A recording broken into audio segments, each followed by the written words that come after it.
केजरीवाल वाले रिजीम की बात तो कर ली, लेकिन मैं तो 15 साल पीछे भी ले जा रही हूँ आपको। शीला दीक्षित के समय में भी, तब तो केजरीवाल नहीं थे, उनकी झूठ की राजनीति नहीं थी, लेकिन तब भी बीजेपी नहीं आ पाई 15 साल तक दिल्ली में। देखिए, कहते हैं ना कि सत्ता चलाना अत्यंत कुशलता से जिसको आता है वो सत्ता पे काबिज रहता है। ये चीज शीला दीक्षित जी की माननी पड़ेगी। जो 1997 में चुनाव हुआ, मैं उस समय बच्चा था, लेकिन मुझे याद है कि उस समय ना प्याज के ऊपर सरकार चली गई थी मदन लाल खुराना जी की। दिल्ली में प्याज के रेट 100 से ऊपर पार कर गए थे, और ये जितने भी कांग्रेस के लोग हैं ना, गली गली में बैठ गए थे प्याज की मालाएं ले लेके। और उस प्याज के जो रेट की चोट थी, उस चोट ने दिल्ली के अंदर कांग्रेस की सरकार बना दी। अब एक बार सरकार बन गई 97 में, उसका 2003-4 में सरकार बनी।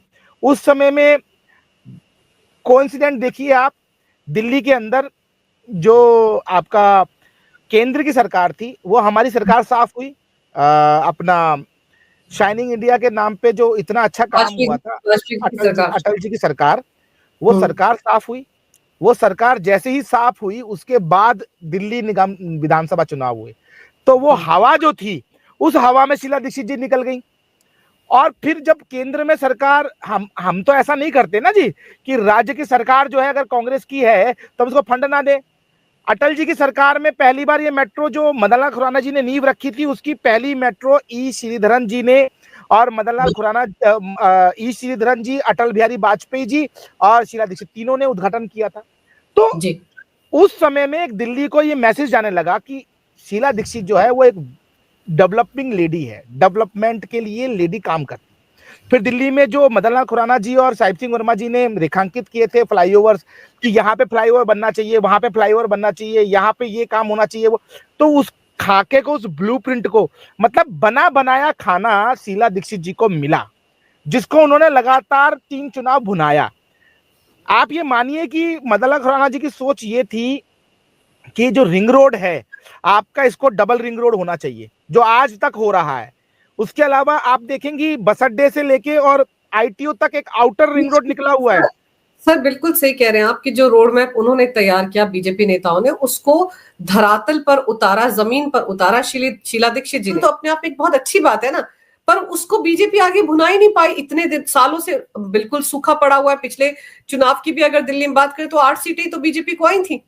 और अगर आपको लग रहा है कि इस बार बीजेपी कोई मास्टर स्ट्रोक खेल जाएगी, तो हो सकता है कि बीजेपी के लिए राह आसान हो जाए। लेकिन अब तो आप देखिए, कांग्रेस भी पूरे दमखम के साथ मैदान में है, असदुद्दीन ओवैसी भी मैदान में उतर चुके हैं। तो आपको लगता है कि इस बार अंदर खाने बीजेपी सच में कुछ ऐसा काम कर रही है कि नतीजे उसके पक्ष में होंगे? नहीं, देखिए मैं आपको बताऊं कि दिल्ली में भाजपा को नकारा नहीं कभी भी दिल्ली ने। परेशानी सिर्फ इतना रहा कि स्टेट के अंदर दिल्ली ने कांग्रेस को दिया, सेंट्रल में बीजेपी को दिया, और नगर निगम में भी बीजेपी को ही दिया। 15 साल लगातार दिल्ली में भारतीय जनता पार्टी के नगर निगम भी रही। हाँ, मैं ये मान सकता हूं कि जनता जो है नगर निगम पार्षदों की नाराजगी जो है वो विधायकों पर उतारती थी, और छोटा चुनाव होने के कारण कुछ वोट परसेंटेज से बीजेपी अपना नगर निगम बना ले जाती थी। तो ये चलता रहा, ये बहुत समझदारी से काम चला। लेकिन इस बार तो हाहाकार ही है ना जी अंजू जी। दिल्ली में आप देखो, दिल्ली में कूड़े के पहाड़ 4 थे, अब वो 40 होने जा रहे हैं। आप देखो दिल्ली की जो नदी नाले हैं वो नदियां बन गए हैं। आप देखो छोटी छोटी नालियां जो है गाद से भर गई हैं, बड़े बड़े नाले जो है उनकी सफाई नहीं हुई है। दिल्ली की सड़कें टूटी पड़ी है, नलों में गंदा पानी आ रहा है, सीवर जाम पड़े हैं, नया हॉस्पिटल नहीं, नया फ्लाईओवर नहीं, ना ही किसी प्रकार से कोई नया स्टेडियम, ना यूनिवर्सिटी, कुछ नहीं। मतलब दिल्ली जैसे कहते हैं ना, एक बदसूरत बेरंगी हो गई। जो एक समय में दिल्ली एक खुशहाल दिल्ली थी, दिल वालों की दिल्ली थी, आज दिल्ली जो है वो गंदे नाले की दिल्ली है, कूड़े की दिल्ली है, टूटी सड़कों की दिल्ली है, बदहाल दिल्ली है। तो इसको बदलने के लिए भाजपा पूरी रणनीति के संग दिल्ली वालों के भले के लिए लगी हुई है। और आपने सही कहा कि कांग्रेस भी दमखम से लड़ रही है। मैं ऐसा मानता हूं, कांग्रेस को लड़ना चाहिए। कांग्रेस को भी अपनी पुरानी जो प्रतिष्ठा है उसको वापस लेने के लिए पूरे जोर से लड़ना चाहिए। लेकिन मैं समझ नहीं पाता हूं कांग्रेस के लोग इतने बिकाऊ क्यों हैं। थोड़ा सा टुकड़ा केजरीवाल फेंकते हैं कांग्रेसियों पर, और कांग्रेसी कुत्ते की तरह दूध मिलाते हुए पीछे पीछे आम आदमी पार्टी में चले जाते हैं। जब भी उन्हें कोई मजबूत कैंडिडेट दिखता है कांग्रेस का कि ये जो है ये कहीं ना कहीं मुझे चोट कर सकता है, उसको वो अपनी पार्टी में मिला लेते हैं। अब वीर सिंह दीगान को ही ले लीजिए आप, है ना जी, आपका ये जो आपका मंडोली है या कहाँ है, जो दिल्ली नोएडा, नोएडा के साथ में त्रिलोकपुरी का आसपास में वीर सिंह दीगान चुनाव कांग्रेस के थे, उनको भाजपा में, अपने आम आदमी पार्टी में ले लिया उन्होंने।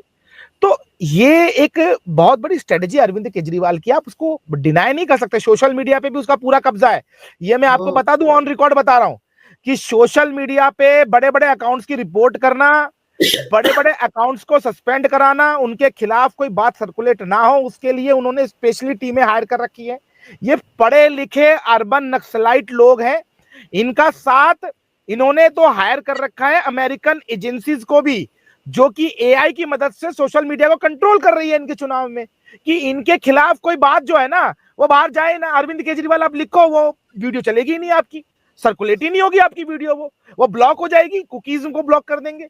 तो ये एआई के जमाने का पूरा यूज कर रहे हैं, ये अपनी नाकामियों को छुपाने के लिए, लोगों की आवाज दबाने के लिए काम कर रहे हैं, लेकिन इसका जवाब दिल्ली देगी। दिल्ली परेशान है, तो ये सब चीजें दिल्ली इग्नोर नहीं कर सकती। ये 2100 रुपए का ढकोसला दिल्ली स्वीकार नहीं करेगी, इस बार अरविंद केजरीवाल को बदल के रहेगी। सर, ये ढकोसला ऐसा मजेदार है कि आम आदमी पार्टी के कार्यकर्ता घर घर जाकर रजिस्ट्रेशन कर रहे हैं।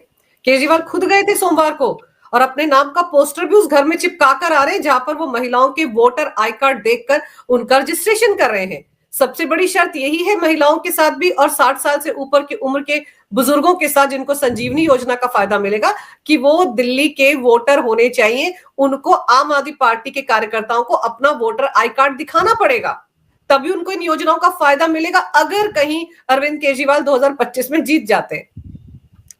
अब देखिए ना, आपने खुद कहा कि वो वोटर आईडी कार्ड देखकर जो है वो तब रजिस्ट्रेशन करेंगे, आपने कहा ना।